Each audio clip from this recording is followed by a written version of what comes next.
Hey everybody, my name is Terez Paylor. I cover the Chiefs for the Kansas City Star, and alongside me is our columnist, Sam Mellinger. Chiefs are coming off a big 24-7 win over the Oakland Raiders.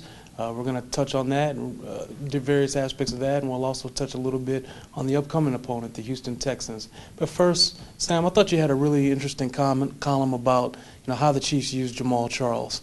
Obviously, it's a lot. He's getting a ton of touches. He's really being used about as much as Andy's used his other running backs over the years, Brian Westbrook, Deuce Staley, these guys. In your opinion, can he keep this up? I think he might be able to, but I don't think the Chiefs should try to find out because if the answer is no, you've got Jamaal Davis as your featured back, and I think that's going to be a big problem. I mean, the amount of use that he's getting, it's historic. I mean, there's only been two backs in the last 5 years that have had more carries, more touches, I should say, than Jamal's on pace for. I saw a stat today. He's on pace to be the fifth guy in NFL history with 300 or more carries and 88 or more receptions. And that's just too much workload for a guy. And a lot of that, I think, falls on the shoulders of Alex Smith and Dwayne Bowe and some of the other guys on the offense to make enough plays where Jamal doesn't have to take the whole load. But they're winning right now, so maybe none of this matters, and they're winning in large part because of that pass rush. And we talk a lot about those guys that are up front, the front seven in particular. I'm curious what you think. Who should get the most credit for that? Well, first of all, obviously it's a team effort. You've got a tremendous push up front. But I just want to make sure people realize, I think you have to give a lot of credit, first off, to Tamba Hali. He's coming off the edge. He's coming off the quarterback's blind side. And he really sets the tone, I think, up front with his relentlessness. The guy gives great effort on every snap. And he's one of those guys where if you do single block him, he's proven he'll make you pay. And Tamba's the one facing the elite pass blockers. He's facing, the best guys out there. But the problem is if you pay too much attention to Tamba, Justin can run right past you. He's got tremendous, physical gifts, and I think he's really starting to grow into those. And maybe bolstering that argument is this, if you ask Justin Houston, he'll tell you that Tamba's played a tremendous role in helping him develop as a pass rusher. So I give a lot of credit to that guy. He sets the tone up front. And then the emergence of Poe really is what makes it special.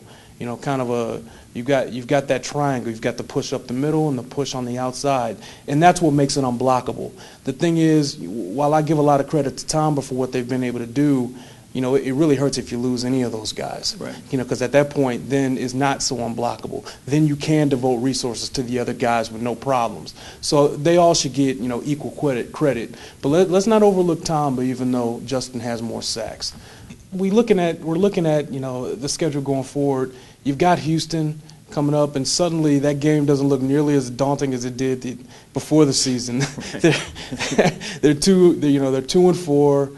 They have had tremendous struggles at the quarterback position. Looking forward, what do you think of this team's path to the bye week? A chance to go 9-0? It's opening up. It's unbelievable. I mean, before the season started, I think a lot of us looked at the schedule and thought it was a little bit easy. I always think looking at the schedule before an NFL season is one of the biggest wastes of time because things change so quickly. But, it looks a lot easier now than it did before. I mean, Houston, if you look at the things that they've gone through, it's like the Chiefs last year. Yeah. It's like they're running it back what the Chiefs did last year. So I still, if I was going to bet money that they're either going to be 9-0 into the bye week and then that game at Denver, which is shaping up to be just a classic, I think I would bet that they wouldn't be 9-0. Just the math of it. But I don't know which game I would pick. I mean, maybe Houston if they can get Arian Foster going. I can't see Cleveland beating them. No. Not at home. Maybe no. Buffalo on the road. Maybe Buffalo on the road. I guess, but I think they'll lose one game, but I couldn't pick it out for you.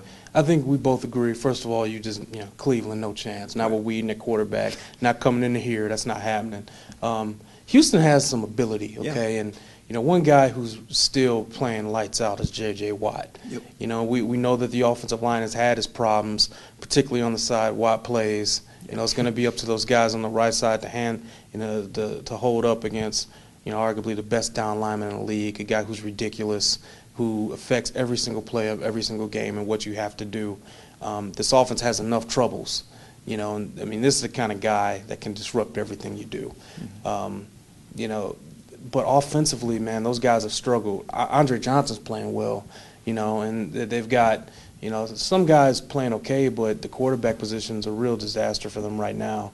And against the Chiefs' defense, I mean, they're basically begging to extend that streak to 6 weeks against these guys. They're opportunistic with the press man coverage. I mean, they're going to make some mistakes. It's hard to imagine Houston coming in here and winning, too. I actually think the Buffalo game, you know, is going to be cold.